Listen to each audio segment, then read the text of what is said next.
జగన్ నేర్చుకోవాల్సింది ఒకటి, మంచి ఎక్కడున్నా నేర్చుకోవాలి, చెడు ఎక్కడున్నా వదిలిపెట్టాలి, తనలో ఉన్నా వదిలిపెట్టాలి. అందులో డిక్లరేషన్ అనేటటువంటి విషయంలో అయితే సరే గతంలో తీసుకోలేదు, అడగలేదు, ఈ చర్చ జరపండి, నో డౌట్.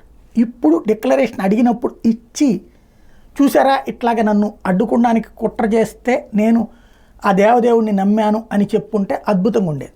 అది ఫెయిల్ అయ్యారు. అదే సమయంలో డిక్లరేషన్ అనే పేరుతో నన్ను అడ్డుకోబోయారు అన్నటువంటి కోణాన్ని చెప్దామన్నా దానికి అంత సింపతి రావట్లేదు. అదే నిన్న chief justice, supreme court chief justice వచ్చారు. ఆయనతో పాటు కొంతమంది సిబ్బంది క్రిస్టియన్స్, ముస్లిమ్స్ ఉన్నారు. వాళ్ళు కూడా స్వామివారిని దర్శించుకుంటామన్నారు. డిక్లరేషన్ విషయం అక్కడ చర్చకు వచ్చింది. వెంటనే వాళ్ళందరినీ డిక్లరేషన్ మీద సంతకం పెట్టమన్నారు. వాళ్ళు సంతకం పెట్టి దర్శనానికి వెళ్ళారు చీఫ్ జస్టిస్తో పాటు.